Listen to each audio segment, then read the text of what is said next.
샤우팅할 말씀은 68절 말씀입니다. 찬송하리로다 이렇게 돼 있죠. 자, 누가복음 1장 68절 말씀 우리 힘차게 샤우팅합니다. 시작. 찬송하리로다 주 이스라엘의 하나님이여 그 백성을 돌보사 속량하시며 찬송하리로다 주 이스라엘의 하나님이여 그 백성을 돌보사 속량하시며 찬송하리로다 주 이스라엘의 하나님이여 그 백성을 돌보사 속량하시며 누가복음 1장 68절 말씀 아멘. 할렐루야. 네, 오늘 함께 읽은 귀한 말씀을 가지고 믿음의 사건을 통해 돌보시는 하나님, 믿음의 사건을 통해 돌보시는 하나님 이런 제목으로 하나님 말씀 함께 나누겠습니다. 나의 삶 속에서 일어나는 그런 어떤 일들을 우리가 그걸 사건이라고 한다고 하면 그 사건을 바라보는 시선이 믿는 사람과 믿지 않는 사람은 달라야 됩니다. 똑같이 바라보는 것이 아니라 이 일이, 이 사건이 하나님께서 왜 주셨는지, 그리고 이 일을 통해서 하나님이 어떤 것을 말씀하려고 하시는지 그런 것들을 잘 살펴봐야 돼요. 세상 사람들은 어떤 일들이 터지고 어떤 사건이 일어나면 아우 재수없어 이렇게 얘기한다든가 아우 대박이야 좋은 일이면 이렇게 얘기한단 말이에요. 물론 그게 재수없는 일이 있을 수도 있고 대박인 일도 있을 수 있지만 믿음의 백성은 그런 세상의 언어가 아니라 하나님께서 왜 이 일을, 이 사건을 나에게 보여주시고 일어나게 하셨는지 그거를 볼 수 있는 영안이 있으시기를 주님의 이름으로 축복합니다. 그게 하나님이 나를 돌보신다라고 말하는, 하나님이 나와 함께 하신다고 말하는 사람들의 언어여야 되는 거예요. 여러분 하나님이 함께 하시죠? 믿으십니까? 하나님이 여러분 돌보는 거 맞죠? 그런다면 하나님이 나와 함께 하시고 하나님이 나를 돌봐주신다면 내 삶 가운데 일어나는 모든 일들은 하나님이 나를 위해서 허락해 주신 사건인 거예요. 그런데 그 사건이 우리는 그게 구속사와 구원과 연결되어 있다라고 보는 거죠. 그것을 봐야 돼요. 그래서 지금 이제 어제도 가정예배 드리면서 집사람이 하는 이야기가 이제 장모님이 이제 아프고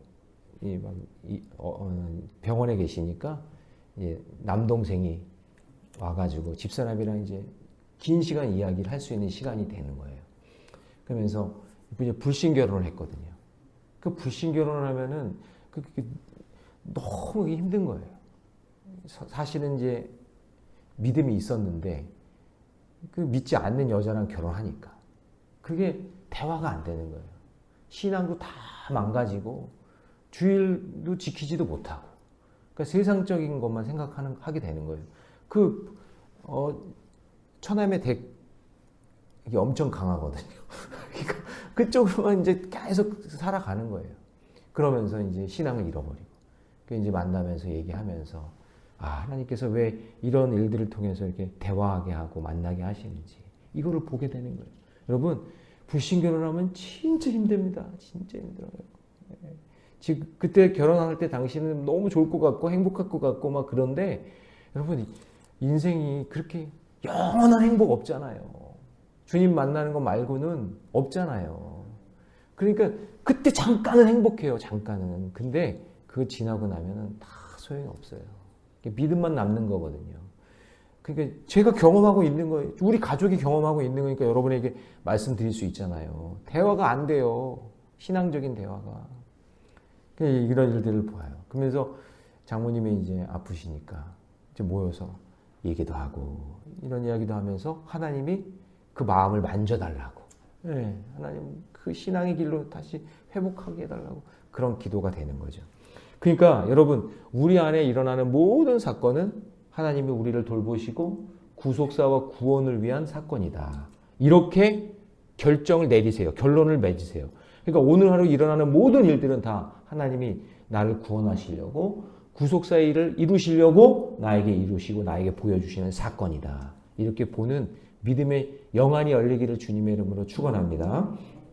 자, 그렇게 되면 이제 모든 일들이 달라지게 보여요. 오늘 본문에서도 자, 어떤 일들이 일어나는지 첫 번째는 뭐냐면 성령 충만한 사건이 일어나요. 자, 누가복음 1장의 특징 중에 하나가 뭐냐면은 이 제사장 사가랴의 믿음이 변화되고 있다는 거예요. 여러분 이게 사실은 좀 이상하죠. 아니 제사장의 믿음이 무슨 변화가 돼. 제사장의 믿음은 항상 견고하고 대단해야지. 근데요. 저도 목사지만 그렇지 않아요. 흔들릴 때도 있고 연약할 때가 있어요. 근데 이제 사가랴가 아무리 제사장이라고 해도 갑자기 천사가 나타났잖아요. 그런데 못 믿어요. 그리고 두려워해요. 그래서 하나님께서 잠시 사가랴의 입을 막으시죠. 이런 게 사건이에요. 벙어리가 되잖아요. 이런 사건.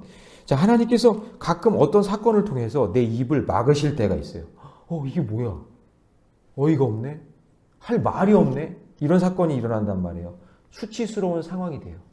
제사장이 어떻게 믿음을 길을 그렇게 걷는데 어떻게 이런 일이 일어나? 아니 여러분 목사도 아플 때가 있어요. 응? 목사는 아파도 안 돼요? 아플 때 있죠? 문제 있을 때가 있단 말이에요. 자녀 문제, 여러 가지 고난 다 있단 말이에요. 근데 그런 일들이 있을 때 그런 일들을 수치스러운 상황으로 치부하고 숨기는 것이 아니라 그것을 믿음의 공동체 안에서 그것을 고백하고 같이 기도하고 해석하고 하는 이런 것들이 중요하다는 거죠. 이런 시야가 필요한 거예요. 영안이. 그러니까 내 머리로 내 입으로 이게 해석이 안 되는 거예요. 그러니까 입이 막히는 거죠. 이런 사건이 10달이 흘렀어요. 10달 시간이 흘렀어요. 그리고 아들이 태어나자 이게 해석이 되는 거예요. 아 그렇구나. 그러면서 서판을 가져오라고 한 다음에 거기다가 쓰죠. 요한 하나님의 은혜로다 이렇게 쓴단 말이에요. 그래서 그러자 입이 열렸어요. 그래서 67절입니다. 같이 있습니다. 시작. 그 붙인 사가랴가 성령의 충만함을 받아 예언하여 이르되, 예언했다는 것은 입이 열렸다는 얘기죠. 이제 입이 터져서 이제 하나님의 구속의 사건을 이제 해석이 되면서 역사하기 시작하는 거예요. 그래서 여러분 항상 고난이 와요. 말 못할 입을 딱 막아버리는 그냥 그런 사건들이 온단 말이에요. 그럴 때 기도와 말씀을 통해서 그걸 참고 견디고 하나님이 이것을 어떻게 해석해 주시는지 늘 믿음의 길에서 벗어나지 말고 기도하는 저와 여러분 되시기 바랍니다. 그래서 믿어지지 않는 그런 말씀 앞에서 흔들릴 때마다 우리가 벙어리가 될 때가 있단 말이에요. 그런 사건이 온단 말이에요.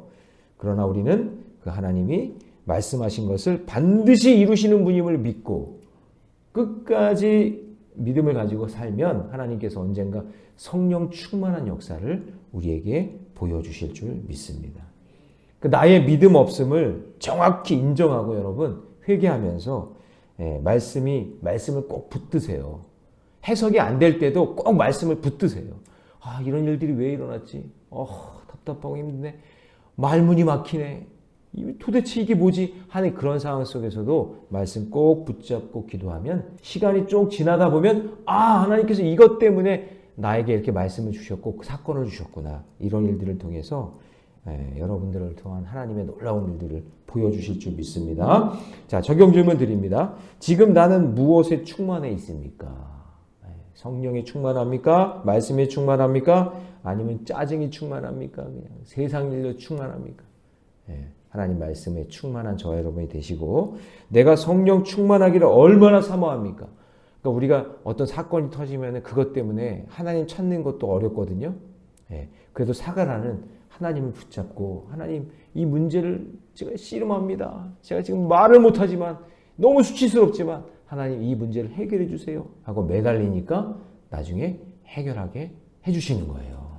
성령 충만함으로 채워주시는 거예요. 그때를 사모하며 나아가시기를 주님의 이름으로 축복합니다. 자, 두 번째. 자, 사건을 통한 구속사의 길을 이제 열어주시는데, 자, 입이 튀었잖아요? 예언을 하잖아요? 이제 67절부터. 이제는 입이 열리니까 이 사가랴가 이렇게 말을 잘하는 사람인지 몰랐어요. 성령의 충만함을 받은 사가랴가 그냥 영안이 활짝 열리면서 요한의 이 자기 아들의 출생과 앞으로 태어날 예수님의 탄생이 하나님께서 창세기에서부터 나오는 그 아브라함과 맺은 언약의 성취라고 자 볼까요? 얼마나 그냥 말을 잘하는지 68절 같이 있습니다. 시작. 찬송하리로다 주 이스라엘의 하나님이여 그의 백성을 돌보사 속량하시며 69절 우리를 위하여 구원의 뿔을 그 종 다윗의 집에 일으키셨으니 70절 이것은 주께서 예로부터 거룩한 선지자의 입으로 말씀하신 바와 같이 71절 우리 원수에게서와 우리를 미워하는 모든 자의 손에서 구원하시는 일이라 72절 우리 조상을 긍휼히 여기시며 그 거룩한 언약을 기억하셨으니 73절 곧 우리 조상 아브라함에게 하신 그러니까 이 고난을 참고 견뎠더니 하나님이 통찰력을 주시는데 자기 아들의 이 요한의 탄생과 앞으로 태어날 예수 그리스도가 바로 하나님께서 창세기에서 아브라함에게 하셨던 그 언약의 약속이었다는 사실을 한 번에 꿰뚫고 얘기하고 있는 거예요. 아우 수다장이 영적 수다장이. 그러니까 처음에 입을 딱 막아놓으셨는데 성령이 충만하니까 그 구약의 아브라함에게 하셨던 그 언약이 이제 성취가 된 것이라고 하면서 막 이야기하는 거예요. 근데 여러분 지금 이야기하는 게 뭐예요? 이게 구속사예요. 이게 구속사예요.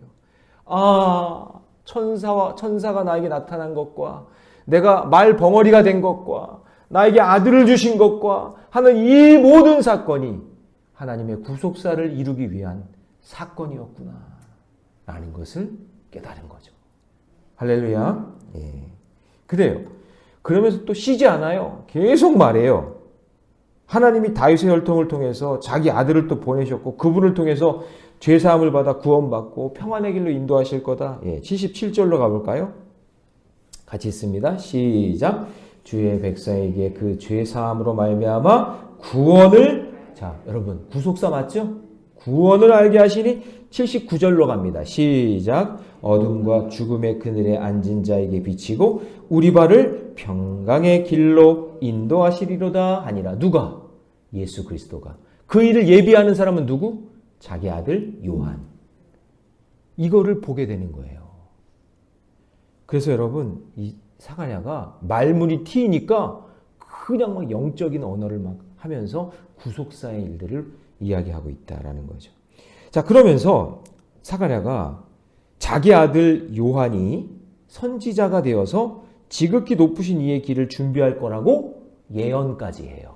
자, 76절 한번 읽어볼까요? 시작. 이 아이여 내가 지극히 높으신 이의 선지자라 일컬음을 받고 주 앞에 앞서가서 그 길을 준비하여. 자 여러분 저를 보세요. 저는 이 말씀에서 76절 말씀에서 우리 자녀들에게 내가 어떤 모습으로 양육하고 비춰줘야 될까 하는 이런 모습인 거예요. 여러분 우리가 여기서 보면은 이렇게 돼 있죠. 지극히 높으신 이의 선지자. 바로 예수 그리스도를 나타내고 증거하는 선지자로서 내 아들 요한이 그렇게 사용될 거다라는 것을 예언하고 있는 거잖아요. 자, 그런데 여러분 이거는 요한만 그런 게 아니라 오늘 저도 그렇고 여러분도 그렇고 여러분의 자녀들도 그렇고 우리 모든 믿는 사람은 예수님이 오시는 그 길을 예비하며 그분을 증거하며 사는 그런 삶을 저와 여러분이 살아야 돼요. 울더라도. 응? 울더라도. 그래서 저는 저의 자녀가 일평생 살면서 저도 그렇지만 예수님이 어떤 분이신지를 알리며 사는 인생. 음악으로, 미술로, 하여튼 뭐든지 간에 그것을 가지고 예수님이 오시는 그 길, 예수님이 어떤 분이시라는 것을 알리며 사는 삶을 산다면 그 사람은 전부 다 선지자인 거예요. 예. 우리 성경에서만 선지자를 보지만 우리 자녀를 통한 구속의 역사가 일어난다면 하나님이 보실 때 그 자녀는 선지자의 역할을 하는 거예요. 할렐루야. 예. 그래서 죄인을 구원하시는 주의 은혜가 우리 사람들에게 임하기를 기도하며 선지자적인 사명을 울더라도 저와 여러분들이 감당해야 된다라는 거예요. 그래서 다시 보세요. 76절 다시 보세요. 이 아이여라는 거에다가 여러분의 자녀 이름을 넣어보세요. 자녀 이름. 그렇죠? 자녀 이름을 넣어서 예를 들면 혜원이여 그렇게 했죠? 내가 지극히 높은 이의 선지자라 일컬음을 받고 주 앞에서 앞서 가서 그 길을 준비하여. 우리 자녀가 이런 역할을 감당할 수 있게 해달라고 여러분 기도하세요. 예. 그게 하나님 보시기에 가장 아름다운 인생의 삶을 사는 거 아니겠어요? 그렇죠? 네. 그냥 자기만 자랑하고 자기만 높이고 자기 가문의 수준만 높이려고 하는 게 아니라 그 사람을 통해서 예수님이 오시는 길을 보여주고 예수님이 어떤 분이심을 증명하며 사는 인생. 그 인생이 선지자의 삶인 줄로 믿습니다. 자, 적용 질문 드립니다. 내게 가장 기쁨이 되는 일은 무엇입니까? 내가 주님의 길을 예비해야 할 곳은 어디입니까? 울더라도 주의 복음을 전하는 선지자의 삶을 사는 저와 여러분 되시기를 주님의 이름으로 축복합니다. 자, 마지막 세 번째는요. 하나님을 만나는 빈들이 있어야 돼요. 하나님을 만나는 빈들. 자, 세례 요한은 자라면서 심령이 강해져요. 자, 여러분 80절 보세요. 80절. 1장이 되게 길죠? 자, 80절 같이 있습니다. 시작. 아이가 자라며 심령이 왜요? 왜 심령이 강해졌을까? 아니, 이 요한은 뭐 다른 아이인가? 뭐 얘는 뭐 녹용을 많이 먹여서 그런가? 아니면 뭐 보약을 많이 먹여서 그런가? 왜 그래요? 왜 심령이 강해졌을까요? 자, 그 근거가 66절로 한번 가봅니다. 66절. 우리 어제였어요. 같이 있습니다. 시작. 듣는 사람이 다 이 말을 마음에 두며 이르되 이 아이가 장차 어찌 될까 하니 이는 주의 손이 그와 보약이 아니었네. 녹용이 아니었고 하나님이 요한과 함께 했기 때문에 하나님과 함께 했기 때문에 그 심령이 강해지는 거예요. 그리고 이스라엘에게 나타나는 날까지 빈들에 있었대요. 자, 이제 여기 중요한 건데요. 빈들에서 주의 길을 준비했다라는 것은 뭐냐면 하나님을 만날 수 있는 광야, 하나님을 만나는 그 시간이 있었다 그 얘기예요. 그러니까 이게 뭐냐면 예수님이 나타나시는 그 길을 예비하기 위해서는 하나님이 어떤 분인지를 만나야 되고 하나님과 늘 교제하는 시간이 있어야 되는데 이 아이는 하나님이 늘 함께 하시다 보니까 심령이 강해지고 주님이 오시는 그 길을 예비하기 위해서 빈들에서 훈련을 받고 하나님과 교제하는 시간이 있었다라는 거예요. 자, 그렇다면 하나님과 함께하는 방법이 무엇일까? 빈들에서 그냥 뭐 이렇게 이렇게 하면서 뭐 돌을 닦았을까요? 지금 우리에게 빈들이 어디일까요? 우리에게 빈들. 이걸 한번 생각해 봐야 돼요. 지금 이 세례 요한에게는 빈들이 광야예요. 광야에서 아무도 없는 곳에서 하나님과 만나고 기도하면서 그 시간을 보냈다는 그런 얘기거든요. 그럼 우리도 광야에 가서 그렇게 하라는 얘기가 아니라 내가 하나님을 만나는 빈들이 어디냐라는 거죠. 그게 주님이 우리에게 주신 그 말씀 그리고 하나님과 소통하는 기도 그게 바로 빈들의 시간이에요. 이 새벽 시간이 바로 그런 시간이고 여러분들이 말씀을 꼭 붙잡고 큐티하고 묵상하고 기도하는 그 시간이 우리의 빈들이 되어야 될 줄로 믿습니다. 그럴 때 우리를 점점 자라게 하고 우리가 점점점 강해지는 역사가 일어나는 거예요. 그래서 여러분 하나님은 때때로 우리가 말씀과 기도에 집중하게 하시려고 빈들로 보낼 때가 있어요. 아무도 없고 그리고 광야에는 진짜 아무것도 없잖아요. 근데 그 시간이 하나님을 만나는 시간이에요. 저는 이게 설교 끝나잖아요. 끝나면 이제 6층으로 가거든요.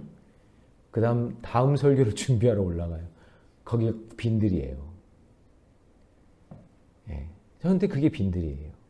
여러분들은 지금 여기서 끝나고 기도하고 빈들을 또 경험하겠지만 저한테는 그 말씀을 준비하면서 하나님과 말씀과 또 세상의 일들과 씨름하면서 기도하는 게 저한테는 빈들이에요. 그게 필요해요. 그냥 세상에 치여서 그냥 돈 버느라고 자기 명예 쌓느라고 자기가 이루려는 것 때문에 그냥 정신없이 살아가는 인생이 그게 좋은 인생이 아니라 하나님을 만날 수 있는 큐티하는 시간. 할렐루야. 네, 말씀 묵상하고 기도하는 그 시간이 하나님을 만나는 빈들이 되어야 될 줄로 믿습니다. 어제 이제 세미나를 또 갔다 왔어요. 그러니까 엄청 바빴어요. 그냥 정신없이 이제 살았는데 앞으로 교회가 점점점 줄어든대요. 그러니까 어느 정도까지 주냐면 지금은 800만 정도라고 이렇게 얘기하더라고요. 1000만은 아니고. 근데 800만 정도인데 2050년이 되면 절반 이하로 줄어버려요. 교회도 그렇고 성도도 마찬가지고. 지금 교회에 허수가 너무나 많은 거예요. 어느 날은 통계를 냈는데 한국 교회 교인 수가 대한민국 전체 인원수보다 더 많대요. 교인 수가. 왜 그렇게 통계를 냈냐면은 교인들이 한 명 평균 교회를 3군데 옮긴대요. 여기 갔다가 여기 갔다가 여기 갔다가. 그러면 그 교인들이 그 재적이 계속 남을 거 아니에요. 똑같은 사람이 이 교회도 재적이 있고 저 교회도 재적이 있고 그 재적을 전부 다 모으니까 대한민국 인구수보다 더 많대요. 이거 다 허수잖아요. 근데 그런 거 다 빼고 진짜 믿음의 길을 걷는 사람은 이제 계속해서 줄고 줄어서 이 인구도 감소하지만 믿음의 백성들도 전체적으로 다 감소하게 되는 시점이 온다는 거죠. 교회 문 닫는 교회 많아질 거예요. 근데 제가 지금 생각해 보니까 그분이 얘기하는 게 교회에서의 예배 수도 줄고 그리고 교회에서 말씀 강조도 안 하고 또 가정에서 가정 예배도 드리지 않고 그러니까 빈들이 어때요? 빈들이 점점점 없어지는 거예요. 하나님 만나는 시간이 점점점 줄어드는 거예요. 하나님 만나는 시간이 점점 줄어드니까 당연히 어떻게 핸드폰 보는 시간 많아지고 세상 놀 거 많고 즐길 거 너무나 많으니까 그거 시간 즐기는 게 너무 많아지니까 하나님 만나는 빈들이 없는 거예요. 그러니까 당연히 주는 거예요. 당연히 주는 거예요. 그러면 어떻게 해야 될까요? 저는 이런 생각이 들었어요. 우리 성도들한테 자꾸 빈들을 제공해줘야겠다. 말씀 들어야 되고 기도 강조해야 되고 다른 프로그램이나 이런 것도 중요하지만 말씀과 기도가 없이는 빈들을 경험할 수가 없거든요. 그러니까 여러분 이 빈들을 늘 사모하면서 믿음의 길을 걸어가시기 바랍니다. 이 새벽마다 말씀으로 교훈받고 내 죄를 깨달아 회개할 때 성도는 그 어떤 환경에서도 요동하지 않고 믿음의 길을 걷게 될 줄로 믿습니다. 그런 저와 여러분 되시기를 축복합니다. 적용 질문 드립니다. 말씀을 통해 자라며 강해져야 하는 나를 방해하는 것은 무엇입니까? 너무나 많죠. 그런 방해 요소들을 끊어내고 내 삶의 빈들과 같은 환경이 무엇입니까? 그것을 그때 그 순간이 왔을 때 기도와 말씀으로 승리하며 살아가시기를 주님의 이름으로 축원합니다. 기도하겠습니다. 사랑의 하나님, 믿음의 사건을 통해 돌보시는 하나님을 보게 됩니다. 오늘 우리에게도 수많은 사건들이 일어날 텐데 그때 그 순간 성령 충만을 사모하게 하여 주시고 사건을 통해 구속사의 길을 우리에게 보여주시며 하나님을 만나는 빈들로 가게 하여 주시옵소서. 오늘도 주님을 만나는 이 귀한 시간이 너무나 귀한 시간인데 하나님 세상의 유혹과 세상의 자랑과 세상의 가치에 하나님 속지 않게 하여 주시고 하나님 말씀 안에 거하는 우리 모래내교회 모든 성도들 되게 하여 주시옵소서. 이 모든 말씀 우리 주 예수님의 이름으로 기도하옵나이다. 아멘.